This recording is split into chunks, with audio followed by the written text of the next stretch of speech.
Oke, selamat siang menjelang sore semuanya. Apa kabarnya?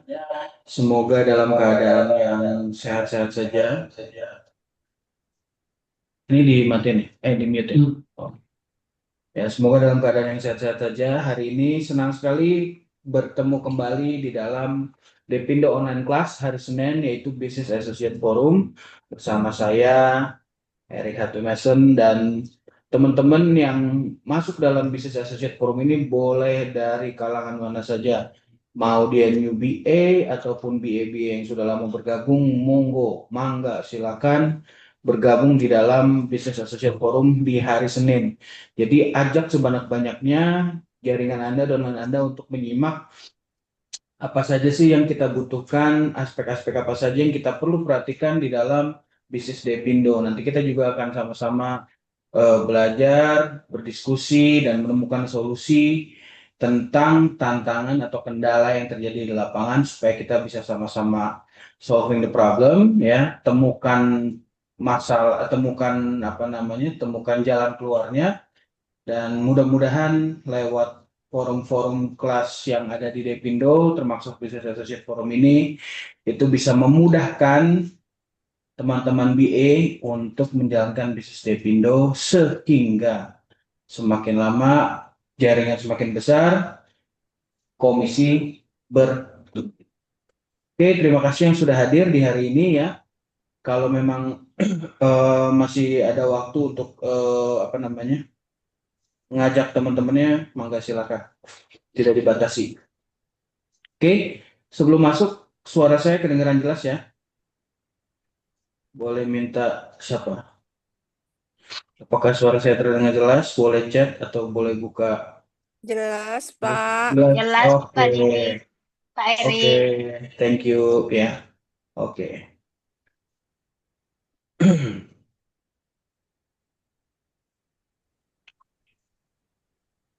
Bentar. Bisa jadi, udah. Oke, strategi perekrutan jitu adalah materi yang hari ini akan saya sampaikan. Ya, ini juga berkorelasi atau berhubungan dengan materi di minggu lalu. Ya, minggu lalu kita membahas tentang strategi pemasaran gitu, dan hari ini strategi perekrutan gitu. Jadi kalau kita sadar bahwa bisnis Depindo ini memainkan dua hal penting guna suksesnya bisnis kita masing-masing. Ya, hal penting itu adalah aktivitas pemasaran yang sudah dibahas di minggu lalu dan aktivitas perekrutan yang akan dibahas minggu ini. Nah, strategi perekrutan jitu ini menjadi aspek yang penting juga yang perlu kita benar-benar pahami, bukan hanya tahu, ya. Jadi ada perbedaan antara mengetahui dan memahami. Ya, kalau mengetahui itu kita hanya sekedar tahu saja tanpa mengalami atau berproses di dalam hal tersebut. Tapi kalau memahami berarti kita benar-benar setelah kita tahu, kita experience hal tersebut, kita mengalami hal tersebut sehingga muncul satu pemahaman tentang hal-hal yang sudah diberikan gitu ya. Nah, teman-teman harus memahami apa itu perekrutan, ya. Teman-teman harus memahami apa itu pemasaran, karena dua aktivitas tersebut adalah dua aktivitas yang jadi kunci utama kesuksesan teman-teman berbisnis di Depindo. Kalau kemarin kita sudah tahu ya, poin-poin apa saja yang harus kita pahami sebagai seorang pemasar produk. Tapi hari ini kita akan belajar bahwa berbisnis di Depindo, kita bukan hanya dituntut sebagai seorang pemasar yang benar-benar jitu, tapi kita harus dituntut sebagai seorang perekrut yang jitu. Apa sih perekrut? Kenapa harus merekrut dan lain sebagainya. Jadi hari ini kita akan sama-sama belajar tentang bagaimana merekrut di dalam bisnis Depindo. Oke? Tapi sebelum masuk lebih jauh, ada pariwara yang akan lewat berikut ini. Wah, udah kayak zaman dulu ya. Oke, yang pertama ada ini.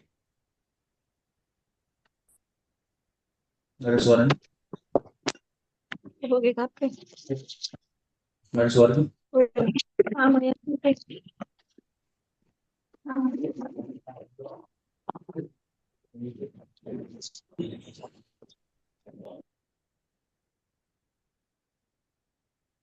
Nah, ini suara gue. Lu nggak share? Nggak sama share sama. Oh iya, Pak. Oh iya.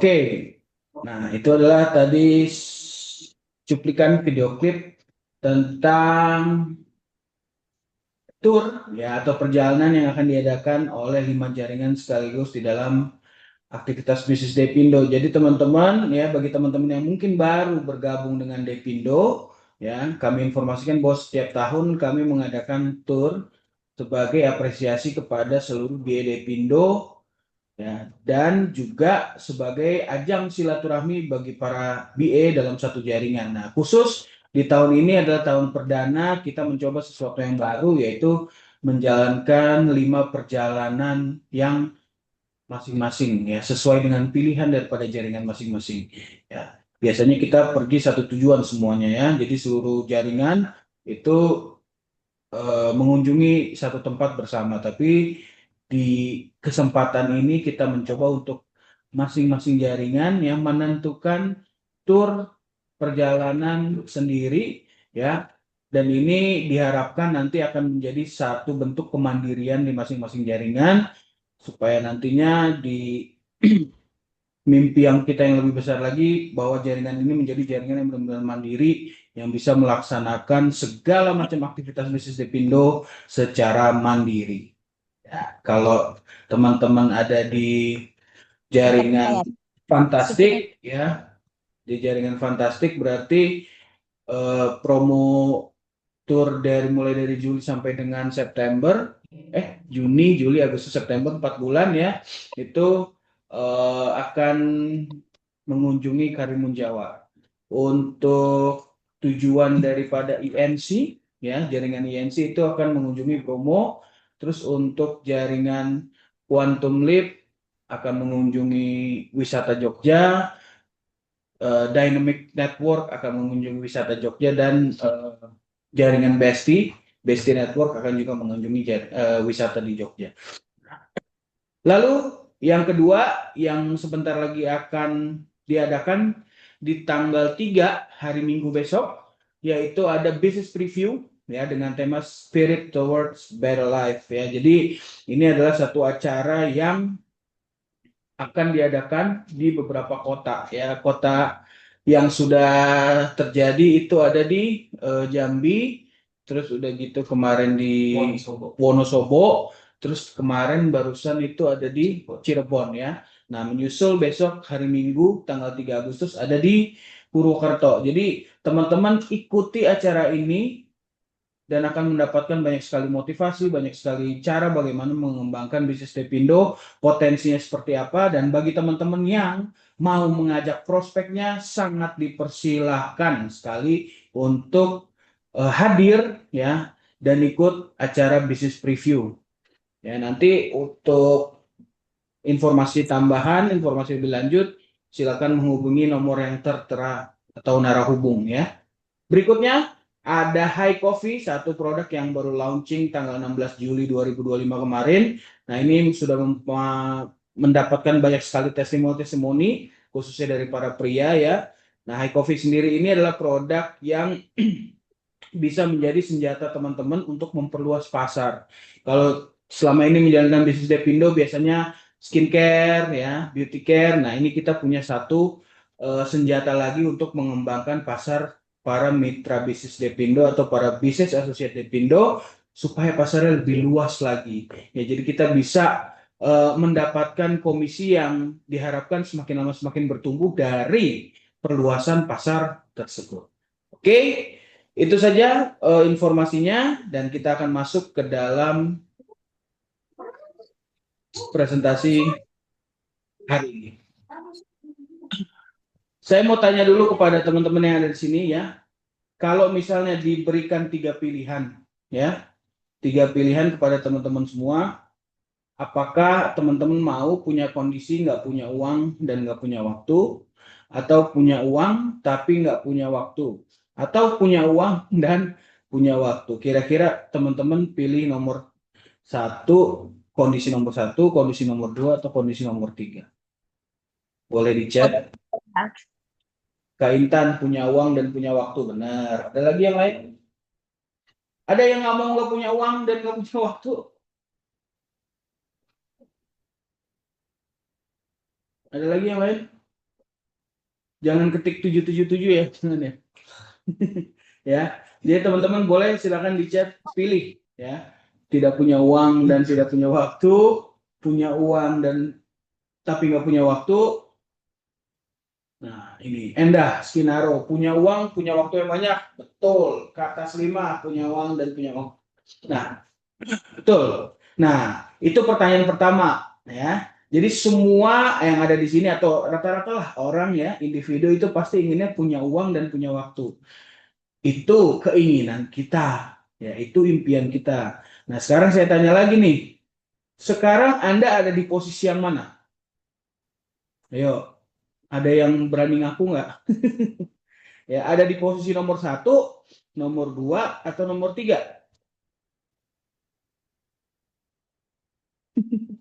Giran gini nggak ada yang ngaku ya. Malu ya. Nggak apa-apa ya. Jadi ini hanya perbandingan saja ya. Masih nomor 1 Pak, kata Kak Intan. Berarti belum punya uang dan belum punya waktu. Artinya tidak punya uang dan tidak punya waktu di sini adalah bukan berarti benar-benar dompetnya nggak ada duit. Kita punya uang, kita punya penghasilan, tapi apa? Penghasilannya itu selalu habis ya. Biasanya orang yang tidak punya uang dan tidak punya waktu itu penghasilannya berkisar di antara 10 koma ya. Tanggal 10 udah koma gitu. Ya, tanggal 10 udah koma. Nah, artinya penghasilan ada, tapi selalu habis karena setiap bulan kita harus membayar kebutuhan mulai dari sekolah anak, belanja, ongkos, jajan, dapur, dan lain sebagainya.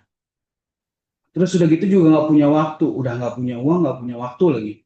Artinya penghasilan yang ada habis, ya, oleh karena kebutuhan, nggak ada uang lebih lah. Terus sudah gitu juga nggak punya waktu untuk menikmati kebersamaan bersama keluarga atau bahkan untuk diri sendiri gitu. Jadi kondisi rata-rata orang yang ada di sini biasanya adalah di nomor 1, ya. Uangnya ada tapi nggak bisa dinikmati, waktunya juga nggak ada, jadi nggak bisa menikmati waktu dan nggak bisa menikmati uang. Nah, kalau di nomor 2 ya punya uang dan nggak punya waktu gitu. Uangnya ada, tapi untuk dinikmati juga nggak bisa. Kalau di yang pertama, uangnya habis, waktunya habis. Kalau di yang nomor 2, uangnya sih ada, tapi nggak bisa menikmati uang tersebut, ya jadi nggak punya waktu. Karena apa? Ya kalau nggak bekerja, uangnya nggak ada gitu. Jadi habis waktunya untuk mengejar uang. Nah, kita mau supaya kita berubah kondisinya, bener ya? Kita berubah kondisinya dari mungkin yang kondisi nomor 1 atau mungkin kondisi nomor 2, kita pindah ke kondisi nomor 3. Punya uang dan punya waktu untuk menikmati hasil jeripayah dari uang tersebut gitu ya. Itu adalah impian semua orang. Kalau Anda masih ada di kondisi nomor 1, kalau Anda masih ada di kondisi nomor 2, sekaranglah saatnya untuk sama-sama pindah ya ke kondisi yang nomor 3 ya, ke kondisi yang nomor 3. Bagaimana caranya ya? Caranya adalah kalau kita lihat ya bahwa bagaimana caranya untuk memindahkan kondisi kita, artinya merubah kondisi kita yang awalnya mungkin tidak punya uang dan tidak punya waktu, atau mungkin punya uang tapi waktunya nggak ada, pindah ke kondisi punya uang dan punya waktu ya. Ini ada satu teori dari pakar marketing, pakar pemasaran, pakar manajemen, namanya adalah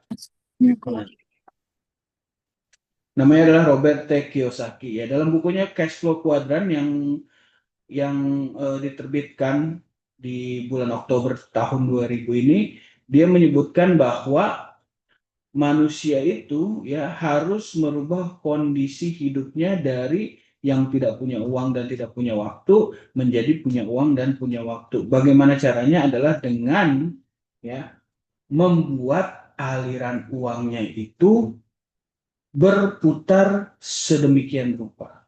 Makanya dia memberikan 4 poin dalam cash flow atau aliran keuangan ya. Nah, cash flow kuadran ini berarti 4 cara untuk memproduksi penghasilan supaya penghasilan tersebut semakin lama semakin bertumbuh.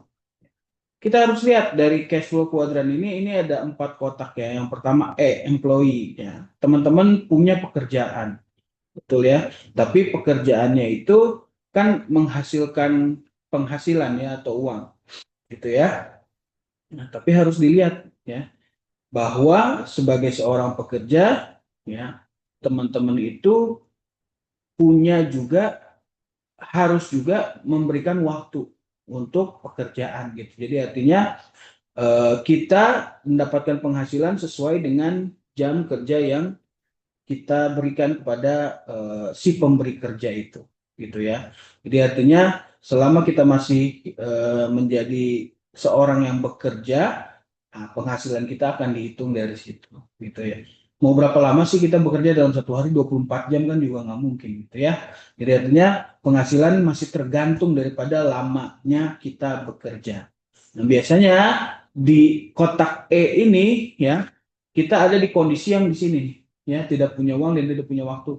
Ada sih penghasilan ya, tapi ya karena keterbatasan, karena jam kerja yang membatasi dan juga mungkin dari perusahaan itu punya level-level ya. Level-level itu artinya apa ya? Tingkatan staff dengan gaji tersebut dengan gaji tertentu, terus naik lagi menjadi pimpinan regu ya dan lain sebagainya. Itu biasanya dari segi penghasilan dibatasi. Nah, itu juga yang membuat ya penghasilan yang kita hasilkan dari pekerjaan biasanya terbatas dan akhirnya apa? Belum waktunya sudah habis untuk bayar kebutuhan-kebutuhan dan lain sebagainya. Biasanya di employee ada di kondisi tidak punya uang dan tidak punya waktu, gitu ya. Terus di kuadran kedua atau kotak nomor 2 ya, ini ada S atau self-employed. Self-employed ini adalah kamu punya pekerjaan, punya pekerjaan, tapi harus diingat dengan pekerjaan yang ada ya, dengan itu juga penghasilan banyak. Jadi artinya antara employee dan self-employed ini ya kita masih bekerja berdasarkan jam yang atau dibayar berdasarkan jam kerja kita gitu. Kalau di sini di E ya, di employee itu biasanya kita bekerja pada sebuah instansi, perusahaan dan lain sebagainya. Di self employed ya kita punya pekerjaan sendiri, artinya kita bekerja secara mandiri. Misalnya di self employed, misalnya dokter, pengacara, selebritis atau aktor atau aktris gitu ya. Pekerjaannya mereka tidak bekerja di bawah orang lain gitu ya, tapi punya pekerjaan. Bentar ya. Lowbat laptopnya. Sorry, Pak Jimmy. Tapi di S ini ya, kalau kita lihat, walaupun dari segi penghasilan mungkin bisa lebih besar dari employee, tapi kalau nggak punya atau kalau tidak ada orang yang eh, bekerja sama dengan mereka, ya artinya kalau misalnya ini dokter, ya dokter berarti kan punya pekerjaan gitu ya. Nah, pada saat dia nggak praktek, ya berarti penghasilannya nggak ada gitu. Terus pengacara juga begitu. Kalau misalnya biasanya pengacara ada yang dibayar per jam ya dan lain sebagainya. Atau misalnya mungkin aktris atau aktor atau selebritis ya, mereka bekerja itu berdasarkan jam kerjanya gitu. Semakin banyak mereka syuting, semakin banyak juga yang dihasilkan. Tapi harus diingat ya, kesehatan dan lain sebagainya, waktu ditukar dengan keluarga. Kita banyaklah melihat artis-artis yang secara penghasilan mungkin besar, tapi itu harus ditukar juga dengan waktunya. Nggak usah jauh-jauh, kita lihat misalnya siapa ya, Raffi Ahmad. Raffi Ahmad itu bahkan saat ibadah aja umroh, itu dia lagi kerja tuh, karena apa? Karena di endorse, ya. Terus udah gitu, waktu puasa, coba kita lihat, puasa mungkin setahun 2 tahun lalu ya, hmm, yang bukber di rumah Raffi Ahmad, tuh bayangin itu, setiap hari selama sebulan, ya selama sebulan berbuka puasa dan buka sahur di rumah Raffi Ahmad. Coba bayangin, ya kita berarti kan dia bekerja, ya selama sebulan dia kontrak dengan salah satu stasiun TV. Bayangin kalau misalnya buka puasa aja deh, buka puasa jam berapa sih? Jam 6 ya. Itu setup untuk eh, apa namanya, lighting, lampu, kamera dan segala macam nggak mungkin jam 6 langsung jadi. Mungkin mulai dari jam 3 sore, ya. Terus udah gitu ngomongin skrip dan lain sebagainya. Belum lagi sahur ya. Sahur tuh mulai jam berapa? Jam 3, jam 4 pagi gitu ya, subuh sampai dengan nanti jam 5 ya. Berarti setupnya kan udah harus dari malam. Setup lighting, lampu, studio itu di rumahnya lagi. Jadi artinya penghasilannya besar, tapi harus disertai dengan jam kerja yang semakin lama semakin tinggi. Kalau nggak ada syutingan, pasti nggak ada uang gitu ya.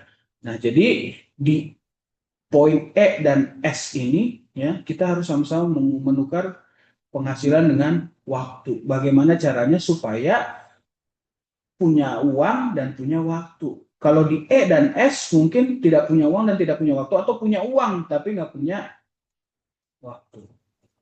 Ya, kita ingin supaya punya uang dan punya waktu. Ya.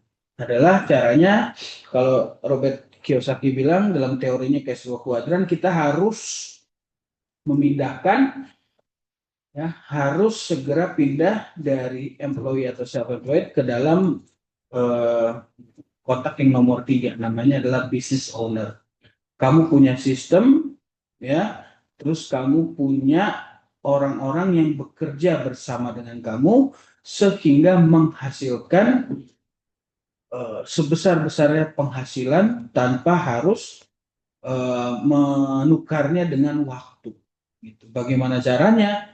Ya, bagaimana caranya? Ini sepadan atau apa namanya? Bersamaan dengan bisnis kita di dalam bisnis multi level marketing. Ya, bagaimana kita mencari orang sebanyak-banyaknya, ya mencari orang yang bisa membantu kita untuk mengembangkan jaringan kita dan kita mendapatkan komisi dan mereka juga mendapatkan komisi, tapi dengan tidak menukar waktu yang banyak gitu ya. Dan pada saat akhirnya nanti kalau bisnis owner ini sudah berjalan ya, semakin lama komisi kita semakin bertumbuh, penghasilan semakin bertumbuh dari pengembangan jaringan bersama orang-orang yang bersama dengan kita. Di kuadran terakhir, di kolom terakhir sini nih, mana ya? Ini ya.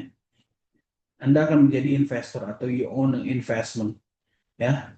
Kalau sudah di kuadran I ya, berarti itu uang sudah bekerja untuk Anda ya. Komisi yang dihasilkan untuk kebutuhan ada, terus udah gitu untuk apa namanya lebih ada gitu ya. Jadi uang-uang yang lebihnya itu bisa dimasukkan ke dalam investment gitu ya. Nah, inilah yang harus kita perhatikan. Kita ada di yang mana sekarang?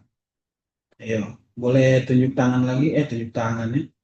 Boleh tanya lagi, ya, boleh jawab ya. Kita ada di E atau di S, atau kita sudah masuk ke B. Nah, kita ada di E atau di S, atau kita sudah masuk ke B. Jadi teman-teman, hari ini kita akan sama-sama belajar bagaimana caranya bisnis Depindo ini menghasilkan komisi yang bertumbuh dan Anda pindah kuadran dari E atau S pindah ke kuadran yang B atau business owner yang mempunyai sistem.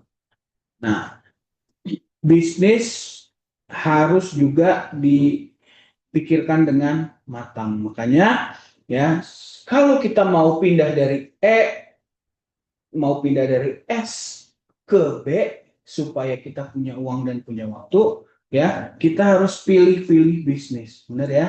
Kita harus pilih-pilih bisnis supaya kita bisa benar-benar menjalankan bisnis yang menghasilkan bagi kita. Makanya ya di berikutnya ini saya akan coba komparasikan. Saya akan coba perbandingkan bisnis yang teman-teman jalani sekarang. Oke, ada 3 model bisnis yang akan saya komparasikan atau perbandingkan. Yang pertama adalah bisnis konvensional atau bisnis bisnis yang biasanya dijalankan banyak orang gitu ya, bisnis konvensional ya.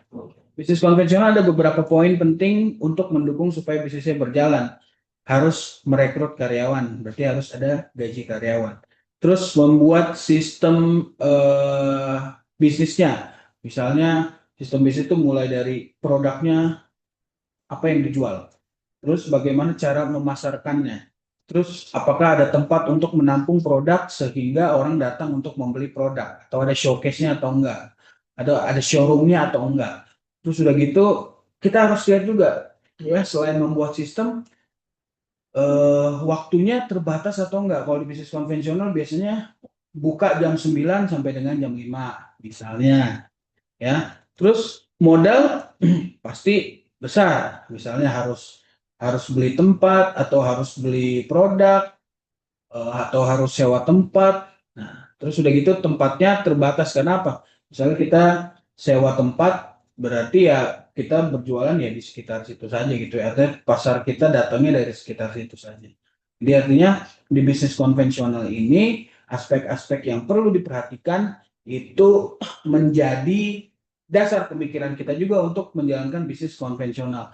Bisnis konvensional yang udah besar kira-kira apa sih? Ya, nah, ini ada 2 nama yang besar ya, 2 nama yang besar yang jadi patokan bisnis konvensional yang besar ya. Nah ini salah satunya adalah yang warna hijau ini ya, dia harus rekrut sebanyak-banyaknya orang supaya menjalankan bisnis dan menjadikan bisnis itu sebagai sistem gitu. Atau yang nomor 2 ya, yang lambangnya ini U ini ya, dia harus menjual produk sebanyak-banyaknya di berbagai macam toko-toko ya, mulai dari toko yang besar, toko yang belinya grosiran, toko yang belinya satuan, sampai dengan warung-warung kecil di pinggir jalan ya, untuk supaya menyebarkan barang tersebut ke seluruh toko, ke seluruh warung, ke seluruh kelontong, itu butuh modal yang besar gitu ya. Nah, sistemnya dibuat sedemikian rupa dan dia juga harus punya karyawan yang banyak ya, karena produk-produk yang dijual juga banyak gitu ya. Modalnya sangat besar ya. Jadi kalau kita mau membuat bisnis, kita harus lihat bisnis apa yang prospek untuk saya, bisnis apa yang memberikan saya penghasilan, tapi juga pada saat saya ingin membangun bisnis ini, saya mampu gitu. Ya, saya mampu. Kalau misalnya Anda mampu di bisnis konvensional, silakan jalankan bisnis konvensional. Tapi harus kita tahu ya, pasti ada cost untuk cost itu apa ya? Biaya untuk gaji karyawan, biaya untuk membuat sistem, terus biaya untuk modal dan lain sebagainya. Itu kalau kita bicara jalankan bisnis konvensional. Lalu model bisnis yang kedua ada yang namanya bisnis waralaba atau kemitraan, ya kemitraan atau biasanya itu sebutnya franchise gitu ya. Nah, franchise ini juga kita perlu lihat aspek-aspeknya apa saja sih yang mendukung gitu. Harus ada reseller, betul ya. Terus udah gitu resellernya juga kita misalnya sebagai reseller dari waralaba harus membeli sistemnya, di mana ada jangka waktu tertentu. Biasanya itu kalau franchise per berapa tahun ya Pak Jimmy? Setahun, nanti top up lagi gitu ya. Jadi sistemnya itu dibeli setiap tahun gitu. Terus udah gitu juga waktunya terbatas. Waktu ini berarti misalnya kita beli franchise atau waralaba minuman atau makanan, ayam goreng dan lain sebagainya. Ya, waktunya terbatas karena apa? Ya berarti kan kita buka toko mulai dari pagi sampai dengan jam-jam tertentu. Modalnya besar? Besar, pasti besar. Karena apa? Kita membeli sistem, bahkan kadang-kadang ada beberapa franchise tuh yang bahan bakunya juga beli dari mereka gitu ya, dari orang laba tersebut di luar pembelian sistem. Jadi misalnya udah beli hak untuk menjual ayam goreng A gitu ya. Nah, setiap bulan kita harus beli lagi bahan bakunya ke mereka. Ayamnya kita beli, tepungnya kita beli, ladanya kita beli.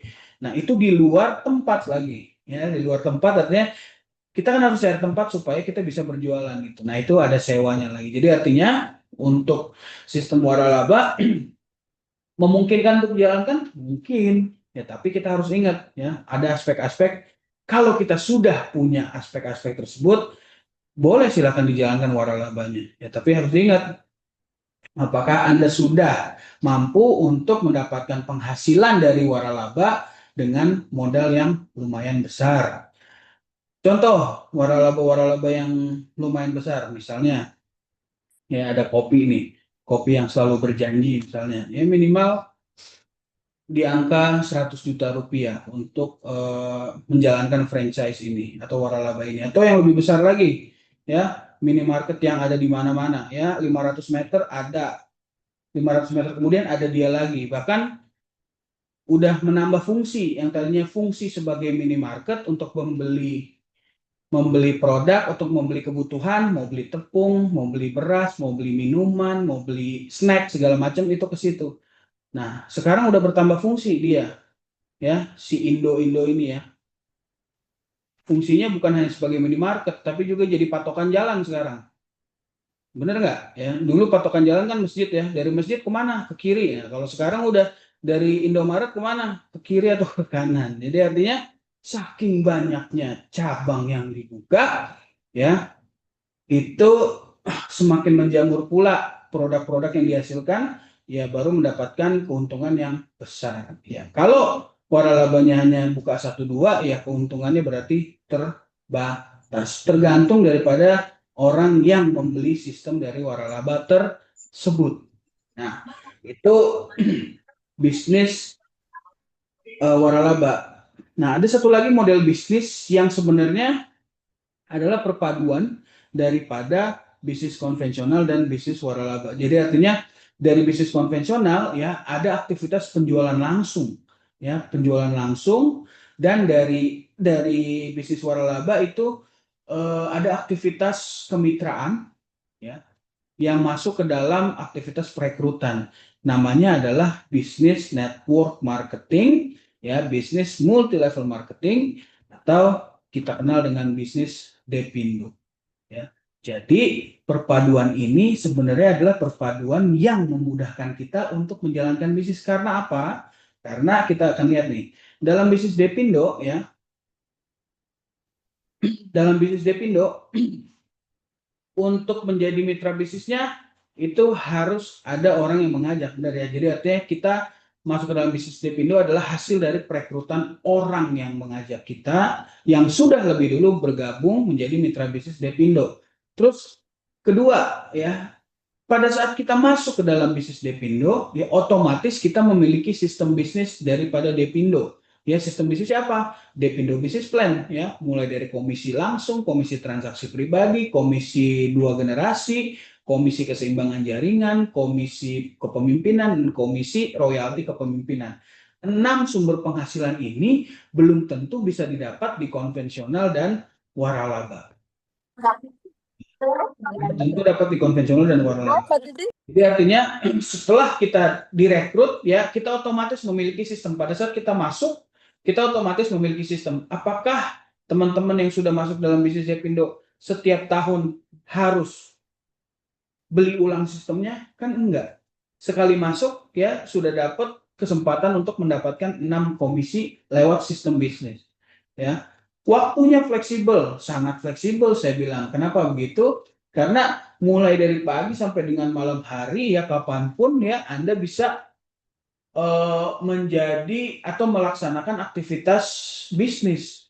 Pagi-pagi kita lagi siapin sarapan untuk suami, untuk anak sebelum berangkat sekolah, sebelum berangkat kerja, ya sambil goreng telur, sambil bikin nasi goreng pagi, sambil bikin kopi, langsung ada bunyi di tring WhatsApp. Teh, jangan lupa nanti jam 8 sekalian antar anak sekolah, di gerbang sekolah saya nitip cleanser ya 1, nanti saya bayar cash. Ya, fleksibel waktunya, ya. Dan kita bisa memainkan waktu tersebut, memanfaatkan waktu-waktu yang ada, waktu-waktu luang kita untuk apa? Menjalankan bisnis. Jadi nggak harus jam 9 sampai jam 5 sore. Kita mau mulai jam 12 siang pun bisa. Kita mau mulai dari pagi pun bisa. Ya.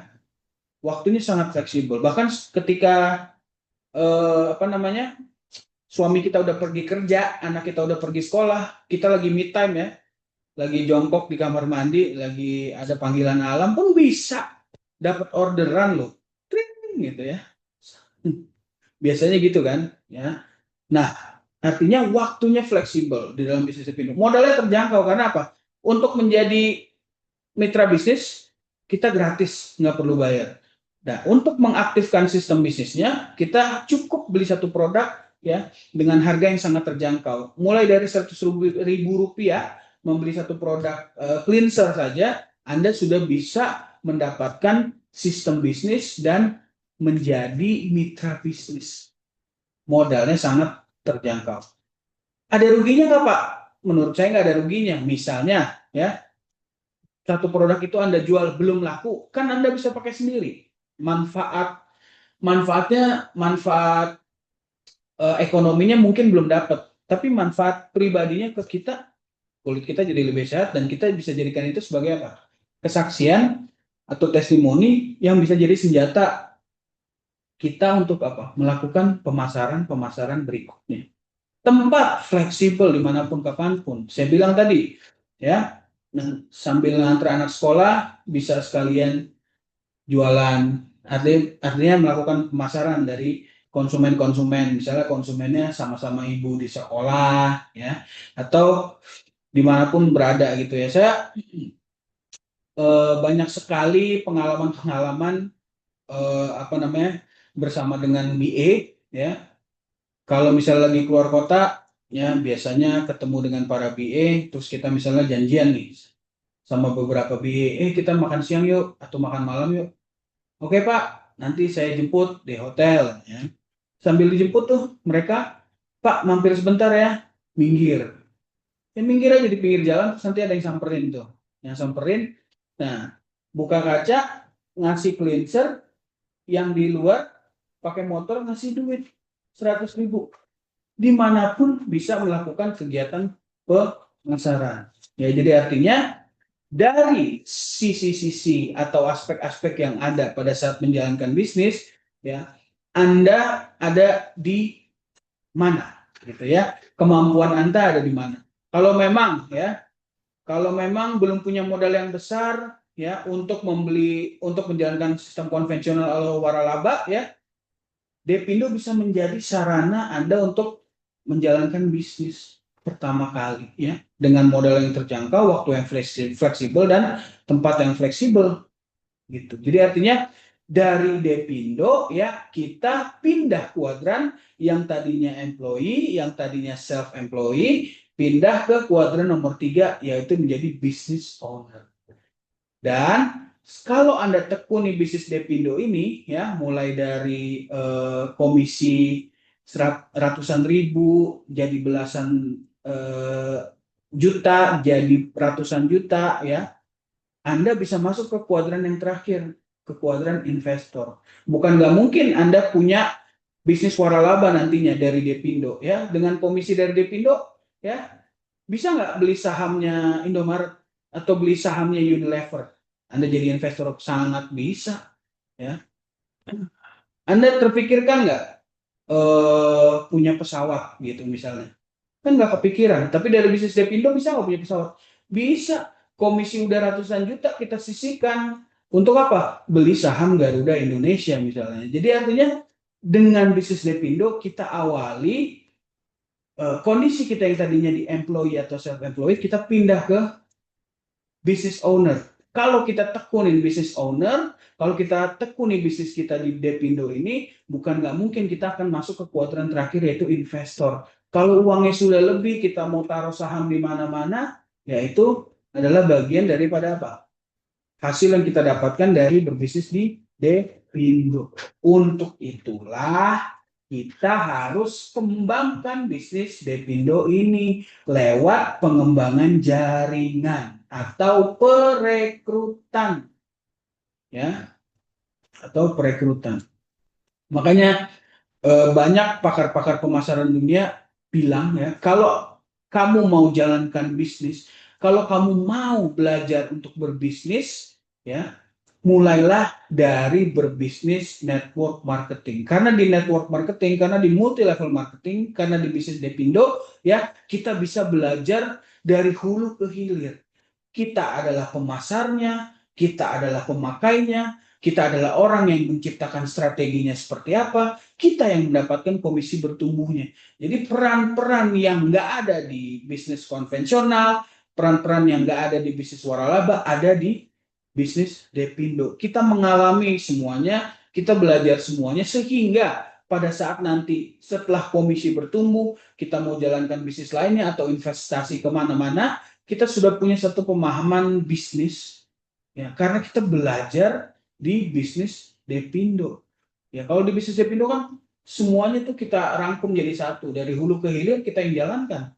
Ya kita yang pakai, ya kita yang pasarkan juga, yang dapat komisi ya kita juga, ya. Jadi benar sekali bahwa banyak pakar pemasaran itu bilang, pakar-pakar ahli-ahli pemasaran bilang bahwa kalau Anda ingin belajar sebuah bisnis, mulailah dari bisnis multi level marketing, dan dari situ Anda bisa, pasti pemahaman Anda tentang bisnis akan semakin berkembang. Nah, perekrutan adalah salah satu aktivitas untuk mengembangkan jaringan supaya bisnis kita bertumbuh, supaya dari bisnis owner kita bisa jadi investor. Bagaimana caranya? Ya, caranya adalah dengan ini. Ilustrasi gambar ini memainkan peran penting dalam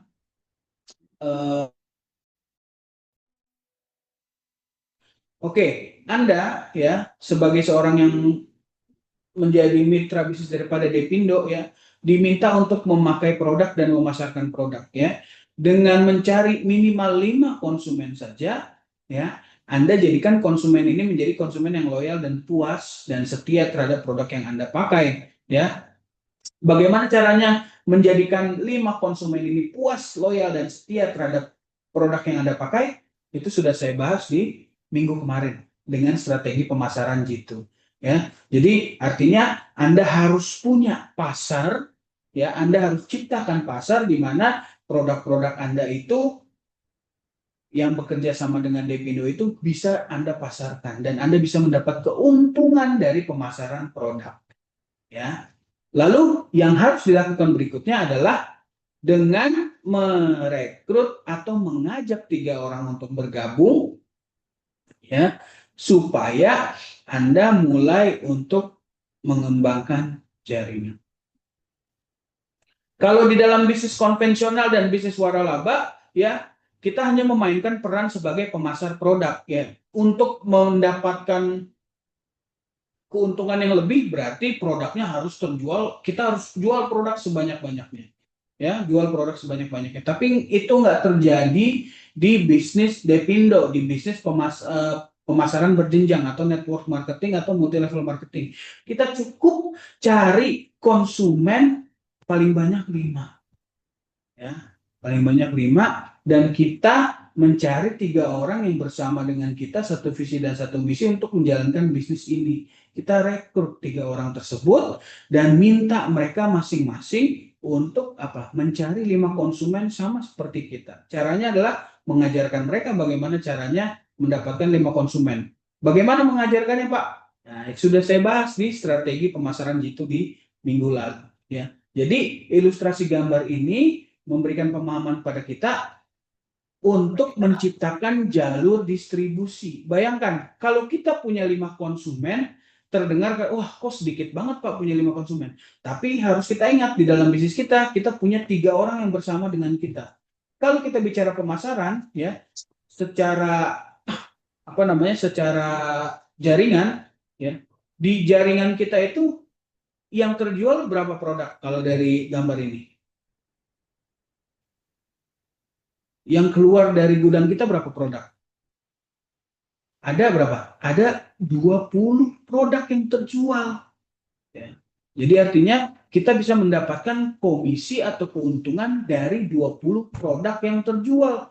Pak, 20 dari mana? Kan Bapak cuma jual 5. Kan kita cuma jual 5. Betul. Tapi kita bisa dapatkan produktivitas dari masing-masing orang di bawah kita yang juga menjual 5 produk kepada 5 konsumen. Jadi secara pribadi kita cukup menjual 5 produk kepada 5 konsumen. Nah, kita rekrut 3 orang, lalu minta mereka untuk mencari 5 konsumen dan memasarkan produk, sehingga produk yang terjual di jaringan kita ada berapa? Ada 20. Nah, inilah yang dinamakan jalur distribusi. Ya.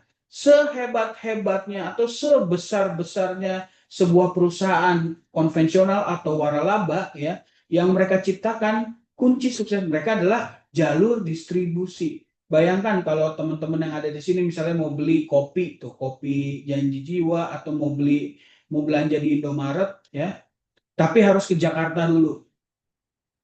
Kira-kira ongkosnya aja udah berapa?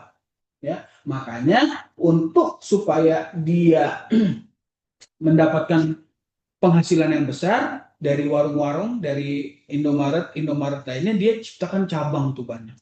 Ya, jadi artinya dia menciptakan jalur distribusi. Nah, ini juga yang kita lakukan di dalam bisnis network marketing. Kita pasarkan produk, bermitra bersama Depindo, ya, Depindo mengeluarkan legalitas, mengeluarkan produk yang berkualitas, terus udah gitu menciptakan pengembangan produk, menciptakan sistem komisi, ya. Kita sebagai pelaksana bisnis menjalankan aktivitas bisnis dengan pemasaran dan pembangunan jaringan. Jadi artinya kita sendirilah yang menjadikan diri kita sebagai sebuah perusahaan yang benar-benar semakin lama semakin besar. Dengan menciptakan jalur distribusi, ya, kita sudah mampu untuk mendapatkan komisi yang semakin lama semakin bertumbuh. Ini namanya bukan hanya kerja keras, tapi juga kerja yang cerdas. Gitu ya. Jadi kenapa sih kita harus melakukan kegiatan perekrutan? Ya seperti layaknya perusahaan-perusahaan yang besar juga di Indonesia. Ya, mereka menciptakan jalur distribusi. Perekrutan individu ke individu adalah bagian dari Anda menciptakan jalur distribusi. Oke? Jadi perekrutan dalam bisnis Depindo adalah proses mencari dan memilih kandidat yang tepat untuk bekerja sama dalam pengembangan bisnis. Ya, dan harus digarisbawahi, proses mencari dan memilih kandidat yang tepat ini nggak sembarangan.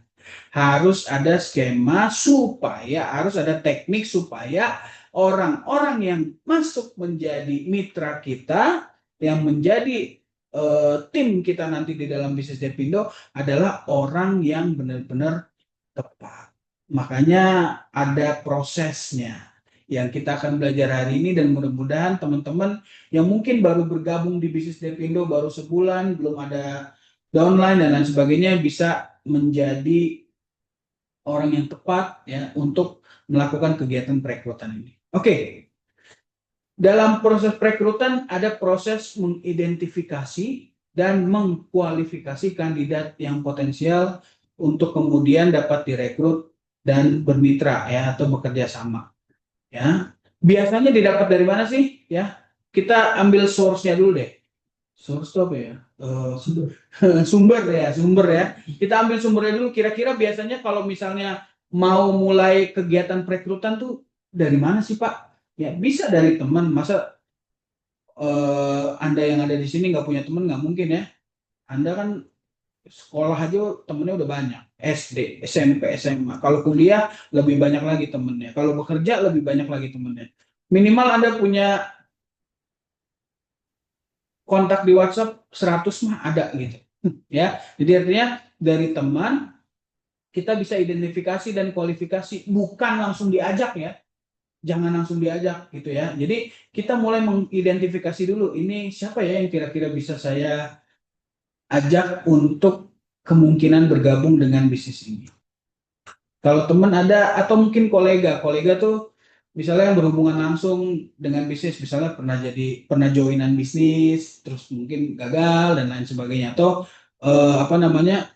rekan kerja di kantor, nah, dan lain sebagainya, rekan kerja di sebuah perusahaan dan lain sebagainya. Atau ya yang paling banyak yang di dunia sekarang ya, di dunia digital ini itu adalah media sosial ya. Jadi tiga sumber ini kita bisa jadikan sebagai awal untuk kita mencari, memilih atau mengidentifikasi dan kualifikasi kira-kira siapa orangnya. Nanti kita akan dalami lagi tuh. Kita akan dalami lagi kira-kira dari sekian banyak orang yang ada di lingkungan saya, sekian banyak orang yang saya kenal, kira-kira siapa yang mau saya tawarkan, siapa yang mau saya kunjungi, siapa yang mau saya identifikasi untuk menjadi orang yang ada di tim jaringan saya.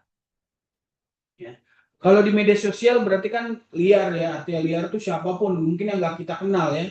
Kalau teman dan kolega kemungkinan besar kita kenal. Minimal kita sudah pernah berinteraksi. Tapi kalau di media sosial belum tentu kita pernah berinteraksi.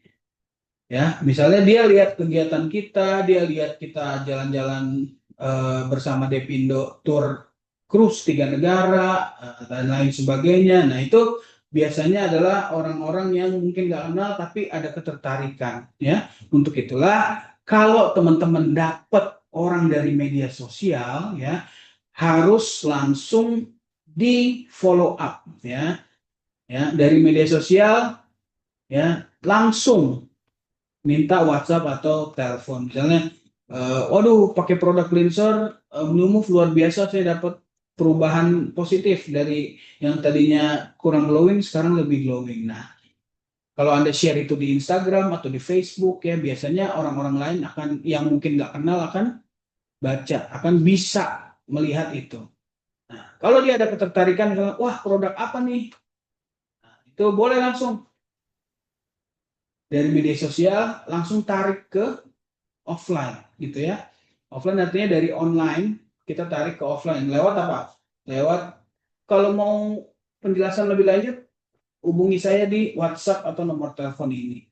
Jadi artinya kita langsung berinteraksi kepada orang yang tertarik dengan iklan-iklan atau promosi yang kita berikan di media sosial. Setelah itu ajak mereka untuk bertatap muka supaya kita benar-benar berinteraksi secara langsung tanpa media digital, tanpa media teknologi. Ya. Jadi kalau sudah langsung, ya dari situlah kita bisa tentukan apakah orang ini nanti masuk dalam identifikasi sebagai orang yang kita ajak untuk bermitra bersama dengan kita.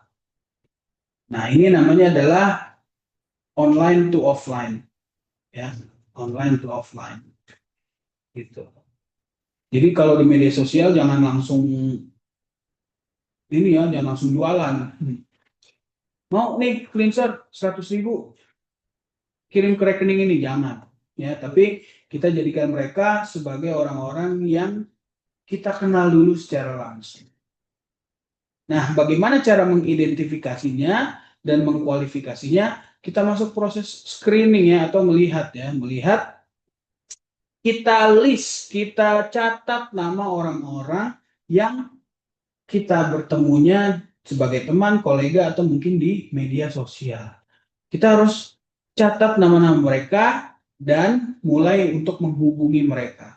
Ya, namanya adalah prospect list ya, berisi kurang lebih kira-kira 20 nama. Ya, kenapa 20 nama? Ya, karena ya belum tentu 20 nama itu akan bergabung semua dan belum tentu juga 20 nama itu akan nolak. Kan pasti ada yang nolak, ada yang menerima, ada yang diangkat, ada yang teleponnya nggak diangkat dan lain sebagainya. Jadi kurang lebih 20 nama yang akan menjadi target prospek Anda. Ini saya kasih contoh ya. Dari prospek list ini misalnya si ini nama pertama Muhammad Nasar, penyanyi kafe ya. Mungkin dia teman sekolah atau teman kuliah ya, nomor teleponnya kita sudah dapat.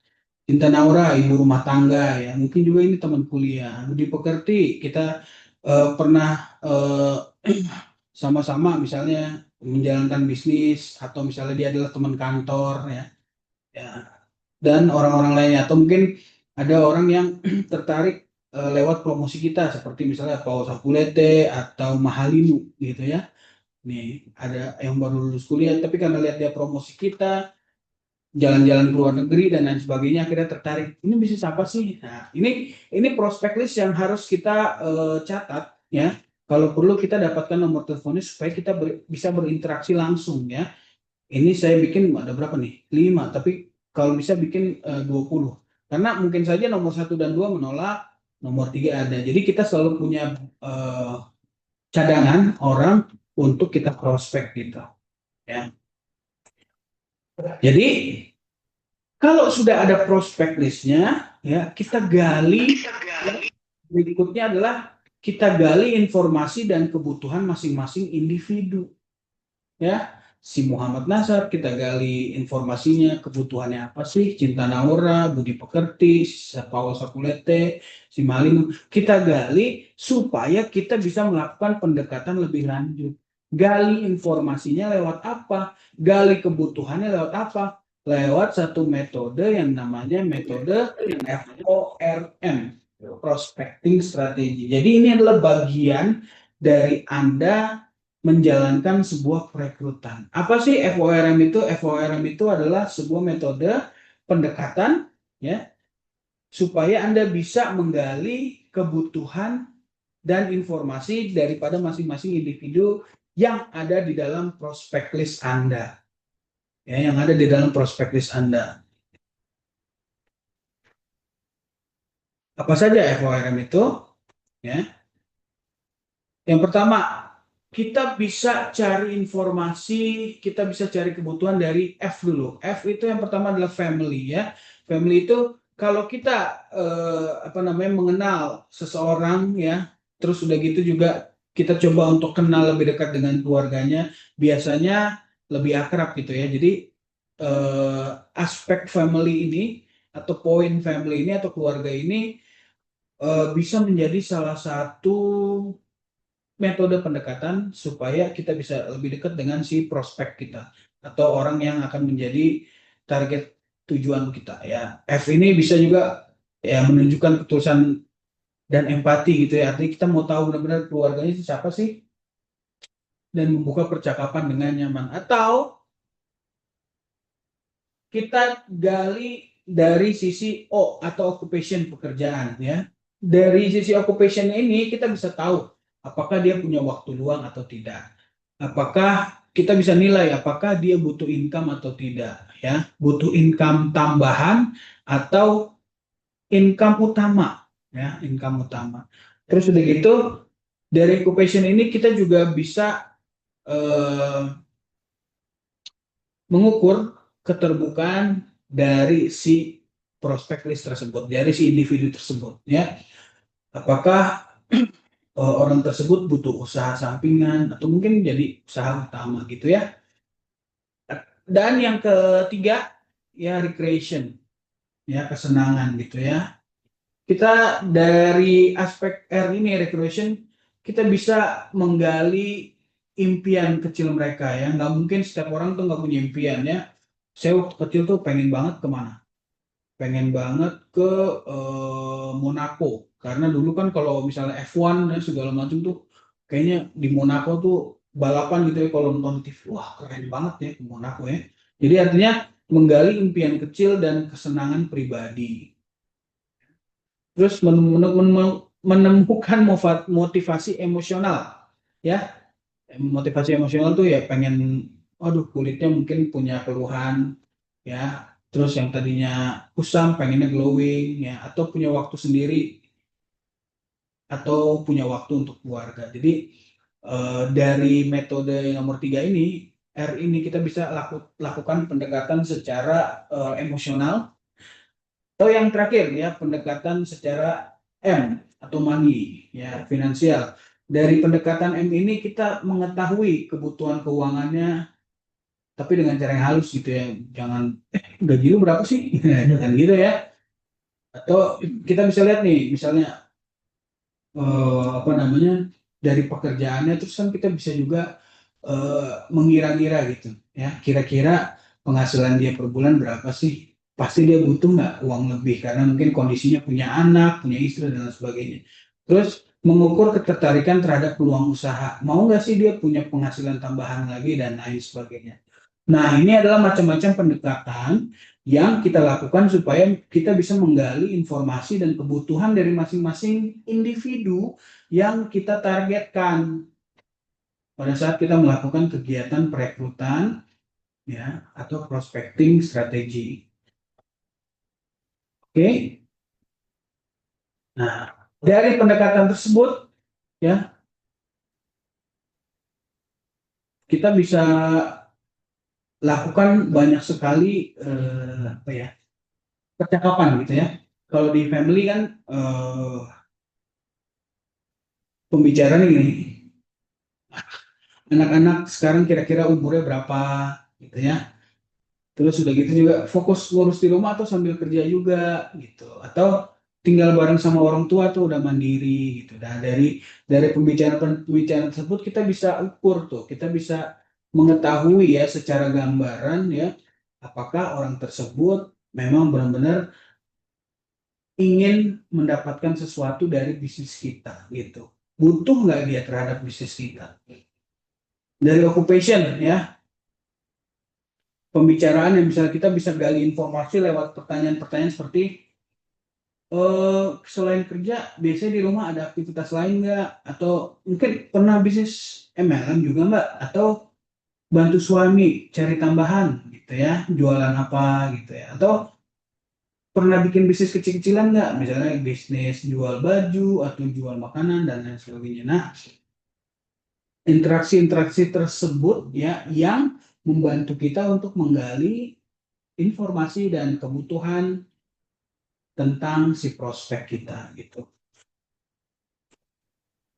Kalau recreation pembicaranya, kalau lagi senggang biasanya ngapain gitu? Apakah biasanya lakukan hobi padel atau berenang? Terus udah gitu kita juga bisa gali kebutuhan dari produk, misalnya mbak ini saya lihat kayaknya suka ngerawat wajah ya, bener nggak sih? Gitu. Artinya suka suka ini ya, suka apa tuh namanya kalau ke salon tuh, manicure pedicure dan lain sebagainya gitu ya. Suka perawatan nggak? Terus udah gitu kalau perawatan pakainya apa kak gitu, atau masih banyak yang nggak cocok jadi kadang-kadang pakai ini kadang-kadang pakai ini. Nah, jadi kita bisa gali eh, kesenangannya, motivasi emosionalnya dari pertanyaan-pertanyaan seperti itu. Kalau money atau impian finansial, kita bisa gali pembicaraannya banyak juga ya. Misalnya nih kita tawarkan bro, kalau misalnya lu dapat tambahan misalnya per bulannya misalnya dapat tambahan 1 juta atau 2 juta, kira-kira mau dipakai buat apa sih? Itu kan kebutuhan udah ada nih, misalnya kebutuhannya fix segini, terus dapat tambahan 1 juta 2 juta, kira-kira itu mau dipakai buat apa ya? Atau lagi mau coba usaha sendiri atau gimana bro gitu? Atau ya waktu luang dipakai buat usaha sendiri atau kira-kira buat apa bro? Udah pernah join belum di bisnis pemasaran berjenjang gitu. Jadi segala sesuatu yang kita tanyakan yang jadi interaksi kita bersama dengan dia itu kita jadikan sebagai tambahan informasi gitu, tambahan informasi supaya kita bisa mulai mengidentifikasi dan mengkualifikasikan siapa sih calon prospek kita. Misalnya ya, dari pertanyaan-pertanyaan tersebut, nah kita simpulkan nih di sini nih, dari prospecting list tadi ini, ya kita tambah ya Muhammad Nasar, penyanyi kafe, nomor telepon segini, hasil pengamatannya. Ternyata si Muhammad Nasar ini setelah kita tanya soal family, soal occupation, soal recreation, soal money, ya dari hasil pengamatan kita, dia adalah single father ya, punya 1 anak kelas 6 SD. Nah, dia waktu bekerjanya itu di akhir minggu karena penyanyi kafe biasanya mulainya dari Jumat, Sabtu, dan Minggu. Nah, berarti dia punya waktu luang di weekdays atau di Senin sampai dengan Jumat. Nah, kira-kira kalau kita tawarkan sebuah bisnis untuk menambah penghasilannya dan mengisi waktu luang, kira-kira mau nggak ya? Kita ngobrol tentang itu ya. Terus udah gitu nanti tujuannya apa? Kalau memang sudah tertarik, ada ketertarikan, kita ceritakan tentang bisnis kita ajak ke dalam pertemuan yang namanya Business Opportunity Session. Inilah ya yang menjadi fungsi daripada prospecting list supaya kita benar-benar identifikasi. Selama ini coba deh ngaku sama saya, ngaku sama Pak Jimmy. Kalau ada DC yang mau adakan BOS di kota domisilinya, terus ditanya, nanti ajak prospek dong, downline juga ajak prospek. Nah, jawabannya kebanyakan apa? Aduh, siapa yang mau diajak ya?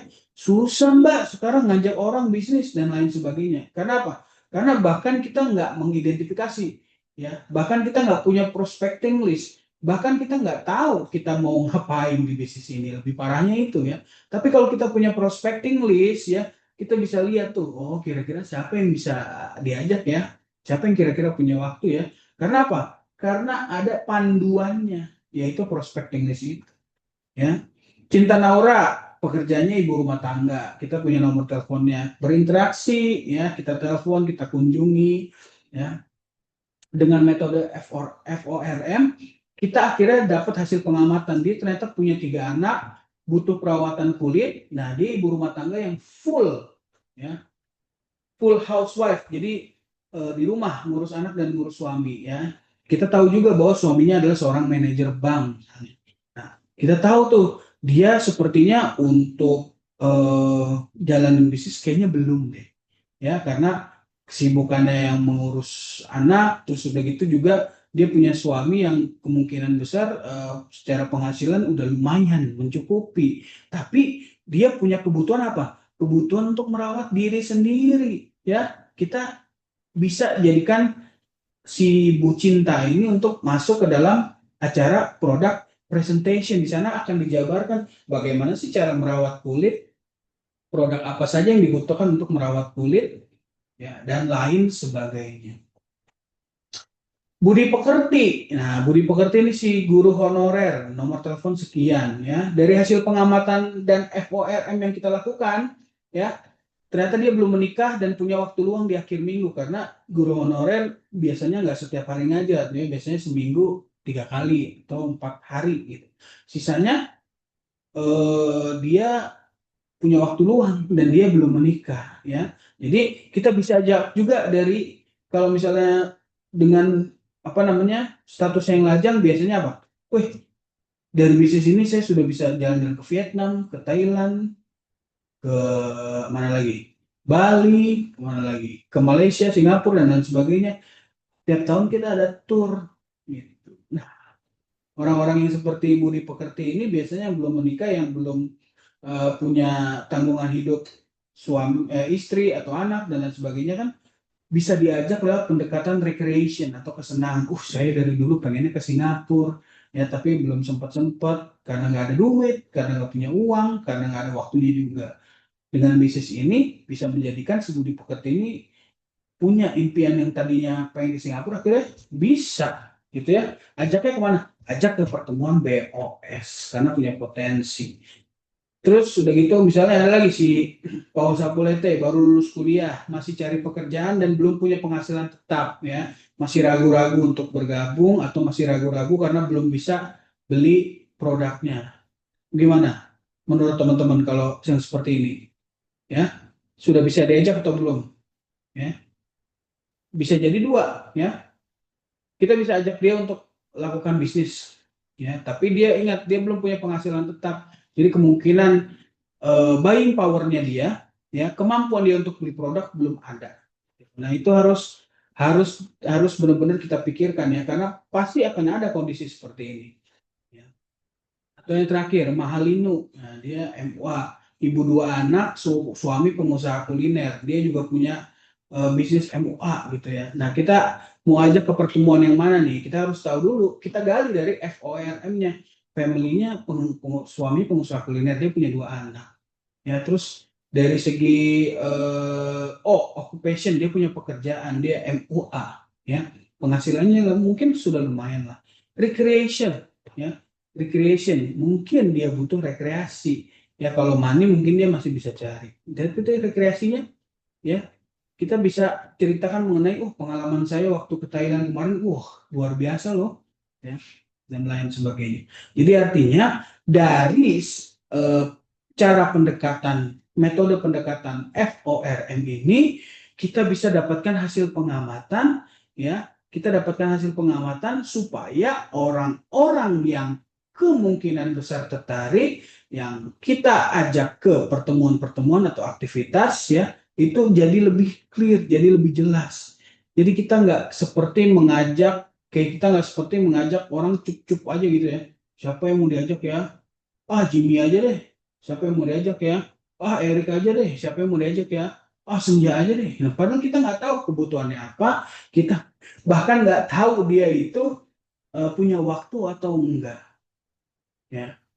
Jadi mohon maaf sekali kepada teman-teman yang sering bertanya kepada saya, kepada Pak Jimmy, Pak, kenapa sih kalau saya melakukan kegiatan perekrutan dikit-dikit ditolak? Sorry, ini ya, sorry ini ya. Kenapa? Karena kita sendiri sebagai seorang yang menjalankan bisnis Depindo pada saat melakukan perekrutan itu tidak melakukannya dengan benar.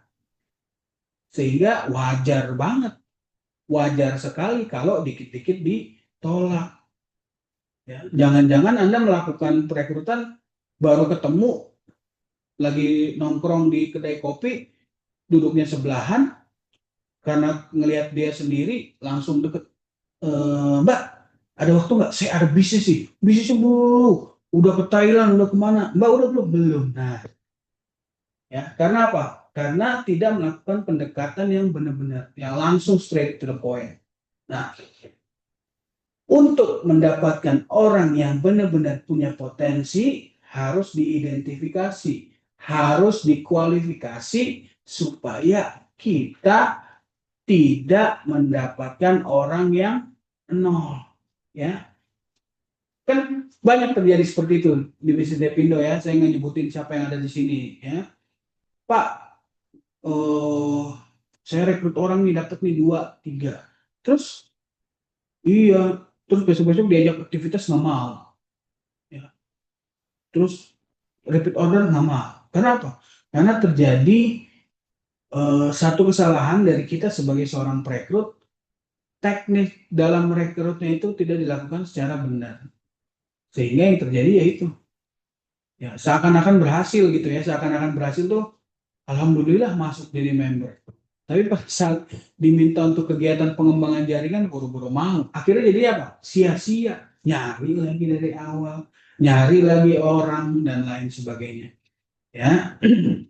Justru itu akan menambah waktu kita ya, yang harusnya kita fokus membagi waktu suami, anak dengan bisnis Depindo ya, dengan perekrutan. Karena perekrutan itu terjadi salah, ya harus nambah waktu untuk perekrutan lagi. Sehingga yang terjadi apa? Kesannya buang-buang waktu. Padahal apa?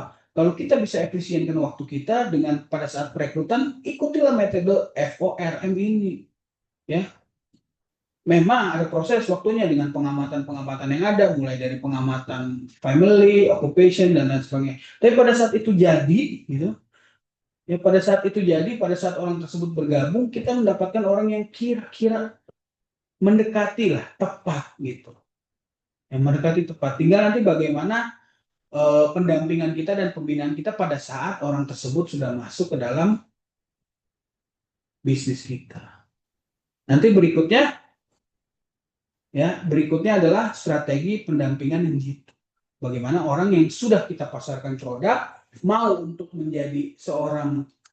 direkrut menjadi seorang pebisnis. Nah, tinggal nanti di next presentation atau pelajaran berikutnya adalah bagaimana mendampingi orang yang benar-benar yang sudah masuk dalam bisnis kita. Karena bagaimanapun juga ya, kita harus bertanggung jawab dengan orang yang sudah kita jadikan sebagai downline kita. Dari hasil pengamatan kita kan kita lihat nih, si Muhammad Nazar, si Cinta Naura, si Budi Pekerti, si Malin itu pada saat dia ingin bergabung dengan bisnis kita, pasti ada aspek-aspek lain yang dipikirkan gitu. Misalnya kalau saya jalanin bisnis, si Cinta Naura ya, kayaknya saya belum deh karena saya masih punya anak. 3 itu harus benar-benar dijaga setiap hari. Aduh udah habis deh kalau bisnis lagi nggak ada waktu dan lain sebagainya. Artinya dari hasil pengamatan pun belum tentu 100% jadi. Makanya jangan hanya prospecting nama 1-2 tapi ada 20 nama sehingga kita bisa jadikan kalau misalnya si A nggak mau masih ada nomor 6, si B nggak mau masih ada nomor 7 sampai dengan nomor 20.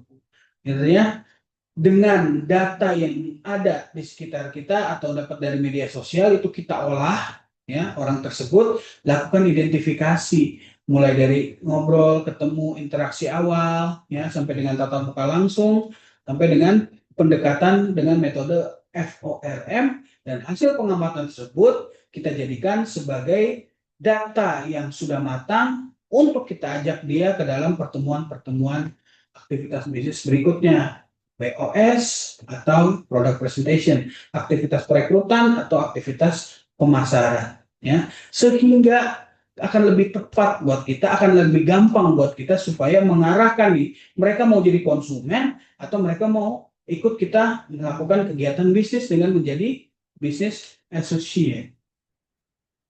Kalau selama ini kebanyakan member Depindo, mohon maaf ya, siapa yang mau diajak ya? BOS 2 minggu lagi nih, ayo dong cari member dong. Siapa ya? Baru dicari 3 hari kemudian. Tapi kalau Anda sudah punya prospecting list, mau Grand BOS, mau BOS yang diadakan kapanpun, kita tinggal ajak karena sudah ada listnya kan, sudah ada namanya kan, ya tinggal ajak aja. Jadi kelebihan FORM ini secara pendekatan yang pertama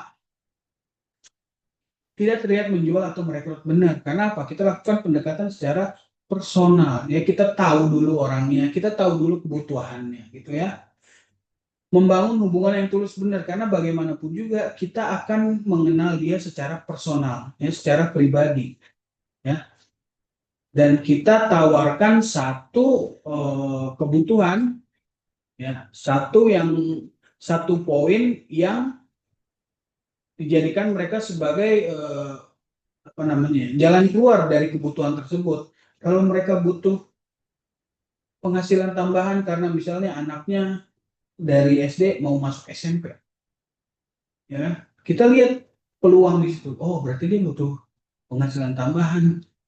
Kenapa kamu nggak gabung di bisnis saya? Bisnis saya bisa memberikan komisi. Dan mudah-mudahan insya Allah pasti bisa digunakan sebagai apa? Sebagai dana tambahan untuk anak kamu supaya SMP nanti. Ya. Menggali kebutuhan dan impian prospek, menawarkan secara personal ya. Jadi nggak lewat ya. Kebanyakan kita salah kaprah nih, media sosial bukan yang nggak boleh ya dalam bisnis Depindo. Media sosial kita jadikan sebagai alat promosi, tapi bukan alat untuk merekrut atau memasarkan. Cukup sebagai alat promosi saja. Pada saat dia tertarik terhadap produk yang kita promosikan, pada saat dia tertarik terhadap peluang bisnis yang kita promosikan, langsung ya ajak mereka untuk berinteraksi secara langsung lewat telepon mungkin. Lalu dari telepon tersebut ya udah ajak ketemu untuk tatap muka. Ya, Anda ketemu tatap muka. Dan kita sarankan kepada Anda semua ya supaya bisa mencari orang-orang yang kira-kira satu domisili dulu. Supaya apa? Supaya pada saat Anda nanti follow up ya, tindak lanjut daripada hasil dari prospecting yaitu bisa memudahkan Anda kalau tatap muka. Kalau Andanya di Surabaya, prospektingnya di Makassar, waduh, komisinya juga belum bagus, komisinya belum bertumbuh. Yang terjadi apa?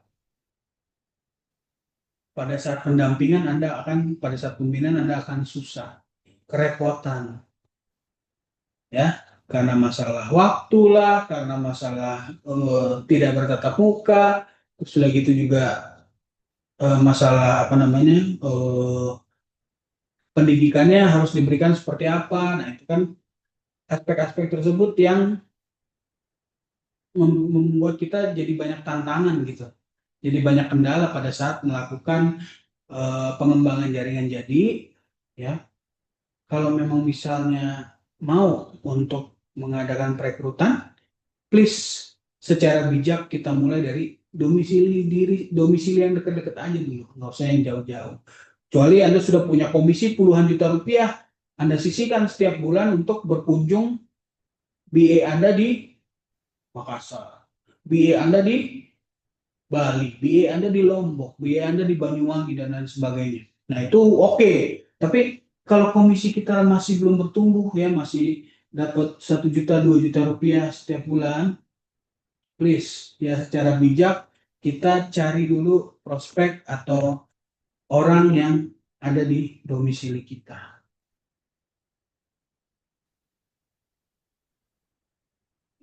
Cocok untuk prospek ibu rumah tangga, benar sekali. Ya, benar sekali. Kenapa? Dalam bisnis ini kita bisa tahu tuh, artinya kita bisa lihat bahwa ibu rumah tangga itu sebenarnya punya kebutuhan lebih gitu ya. Kebutuhan lebih apa? Dalam pemakaian produk atau mungkin membantu suaminya untuk mendapatkan penghasilan tambahan uang ya. Terus meningkatkan kepercayaan dan respon positif, benar sekali. Jadi 6 kelebihan ini ya kita bisa jadikan sebagai cara kita untuk melakukan kegiatan perekrutan. Saya jamin deh, ya, saya jamin metode-metode yang diberikan tadi ya, mulai dari metode pendekatan FORM, prospect listing, terus sudah gitu juga poin-poin mengenai family, occupation, recreation dan money ini, kalau kita jalankan, ya, kalau kita benar-benar implementasikan, kita praktekkan, ya, pasti akan mengurangi Anda dari keadaan ditolak gitu pada saat merekrut. Saya yakin, yang tadinya mungkin 100% ditolak, ya mungkin ini menurun gitu. Jadi artinya FORM ini sangat bisa dilakukan, ya, sangat bisa dilakukan. Masalahnya sekarang adalah Anda mau melakukannya atau tidak.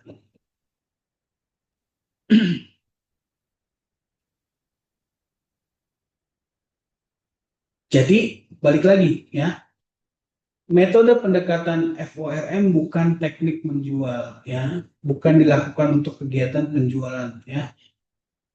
Adalah cara membangun hubungan yang menghasilkan kepercayaan antara Anda dan prospek untuk memudahkan Anda dalam mengundang ke acara yang Anda sediakan bagi prospek. Jadi dalam pendekatan metode FORM ini, please ya lakukan sesuai dengan step by step. Ya, yang paling penting daripada pendekatan FORM, daripada metode FORM, bukan nanti dia bergabung atau enggak, nanti dia beli atau enggak, bukan. Tapi ya dari metode FORM ini yang harus dihasilkan adalah kepercayaan dari si calon prospek kepada Anda. Kepercayaan dari si calon prospek terhadap Anda, supaya kalau dia udah percaya terhadap Anda, percaya melihat bahwa bisnis Anda menghasilkan, melihat bahwa produk yang Anda pakai itu benar-benar memberikan manfaat positif, otomatis kan dia percaya, oh iya benar juga ya. Oke lah, saya maulah pakai produknya. Berapa sih? Oke lah, saya maulah masuk ke dalam bisnisnya. Kira-kira apa yang harus saya lakukan? Nah, ya, jadi ini adalah awal dan di metode, di pendekatan FORM selama Anda lakukan itu, please jangan lakukan kegiatan penjualan atau aktivitas perekrutan langsung. Jangan. Kita gali dulu informasinya, kita gali dulu kebutuhannya sampai orang tersebut mendapatkan sampai kita mendapatkan kepercayaan dari orang tersebut. Ya, percaya bisnisnya, percaya produk. Kalau sudah percaya terhadap bisnis, percaya terhadap produk, akan lebih mudah bagi kita untuk mengarahkan mereka ke aktivitas-aktivitas acara product presentation atau business opportunity session. Ya. Oke, salam dahsyat luar biasa, selamat berproses. Mungkin ada pertanyaan dari Anda semua. Saya buka ruang pertanyaan, atau mungkin ada yang mau curhat gitu ya, pada saat kegiatan perekrutan apa sih yang harus dilakukan. Saya pernah melakukan ini, ternyata ditolak Pak. Nah, kita bisa sama-sama diskusi di sini. Kira-kira apa? Ya. Oke, ada pertanyaan? Nah, dan metode ini artinya presentasi ini Anda bisa jadikan juga sebagai apa namanya, pembelajaran untuk pendampingan Anda kepada si downline Anda gitu ya. Jadi nanti saya akan kasih lewat key leader ya, supaya nanti di-share kepada Anda semua yang ada di sini. Mudah-mudahan Anda bisa bagikan. Tapi ingat ya, kalau Anda presentasi, Anda harus ngalamin dulu gitu ya. Bagaimana sih merekrut gitu, bagaimana sih caranya melakukan FORM ini. Nah, supaya pada saat Anda presentasikan ini jadi alat bantu aja buat Anda. Tapi balik lagi, tujuannya supaya mereka mengerti dari pengalaman yang Anda dapatkan. Oke, ada pertanyaan? Siapa yang mau ngacung? Cung. Yusni. Bertanya? Enggak ya, cuma buka mic doang ya.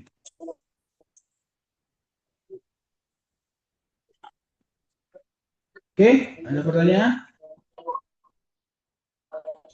Atau ada yang mungkin mau coba kasih kesaksian gitu, pengalaman. Iya Pak, saya mungkin dari apa yang saya jelaskan tadi, Pak, kayaknya dari yang Bapak jelaskan tadi ada satu yang kurang yang saya tidak lakukan. Misalnya apa gitu. Nah, jadi akhirnya makanya saya menghadapi penolakan pada saat merekrut. Pernah nggak ada yang punya pengalaman seperti itu? Kata Slimah, pernah mendapatkan penolakan pada saat prospecting?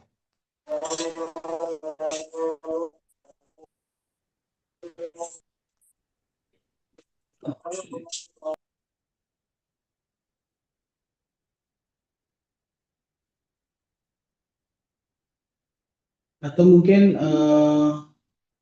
apa nih ya?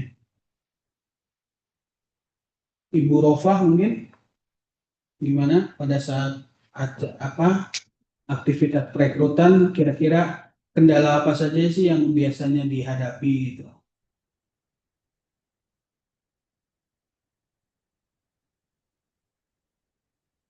Ada yang mau sharing?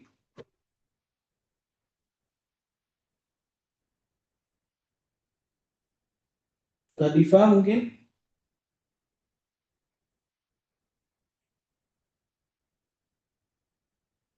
Nggak ada? Pada kemana semua ya?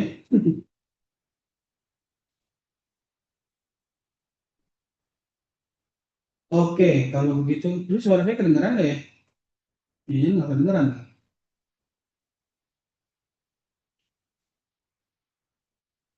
Oh, Kak Diva nih, dari pengalaman yang saya alami, kebanyakan setiap saya tawarkan logistik, kebanyakan ada penolakan. Tapi ketika saya tawarkan produknya, lumayan ada respon positif. Betul ya?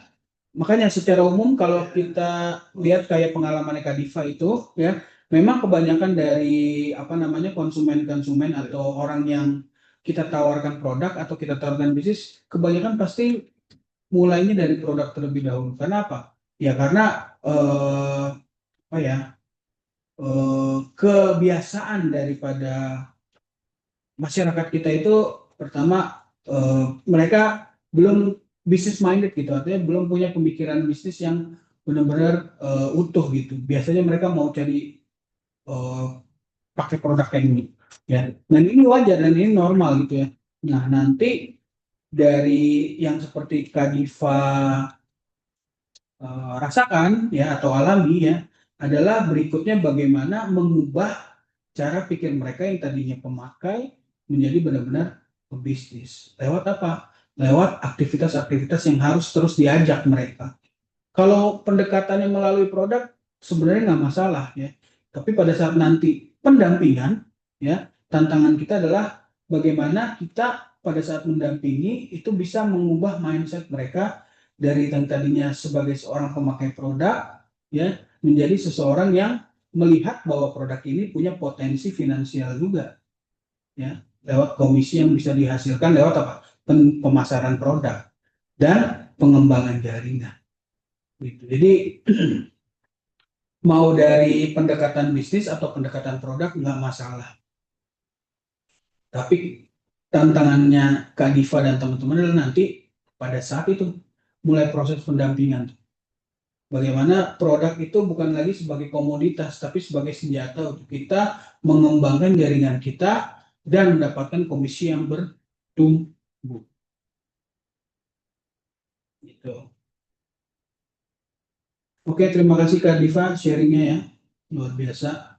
Kak Diva ini adalah salah satu bisnis associate yang apa namanya aktif dan konsisten bukan hanya di online ya, pokoknya setiap online pasti ada Kak Diva. Nah, dia juga kalau acara-acara tuh muncul terus, artinya apa namanya aktivitas-aktivitas yang dilakukan konsisten dilakukan mudah-mudahan lah ya bisa memberikan sesuatu yang lebih baik lagi gitu lewat komisi ya. Amin. Nah, mereka enggan untuk aktif jalanin bisnisnya ya. Nah, untuk jalanin bisnisnya supaya aktif, kita juga sebagai orang yang mengajak juga harus memberikan bukti gitu. Bukti itu artinya apa? Dengan bisnis ini kita bisa dapatkan apa gitu ya? Pastinya perubahan dari kulit yang tadinya kurang menjadi lebih bagus, itu bisa jadi satu testimoni. Kedua, dari sisi komisi juga kita harus buktikan kepada mereka komisinya bertumbuh dari segi promosi trip dan lainnya dan segala macam ya, mungkin ke Thailand, mungkin ke Bali, itu bisa jadi salah satu senjata bagi kita supaya meningkatkan minat dari orang yang tadinya cuma mau pakai aja, terus sadar bahwa kalau cuma pakai doang mah saya rugi, ternyata ada potensi bisnis, ternyata saya bisa dapat duit dari sini, ternyata bisa jalan-jalan dari sini, ternyata bisa umroh dari sini. Nah, kita juga pada saat mendampingi kita juga harus meningkatkan diri kita sendiri ya sebagai seorang pebisnis untuk jadi contoh bagi dia gitu. Kalau memang misal kita masih belum jadikan contoh ya, kita minta bantuan sama upline kita gitu supaya upline kita memberikan pemahaman bahwa bisnis ini benar-benar bisnis yang menghasilkan dan memberikan banyak sekali perubahan di diri kita.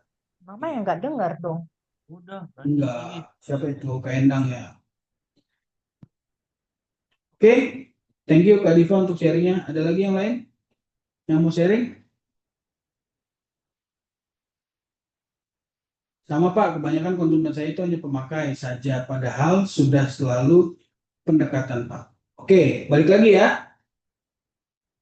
Kalau kita lihat nih di sini nih.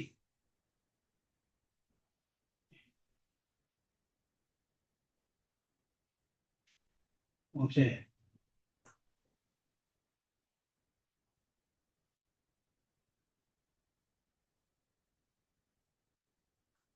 Hah?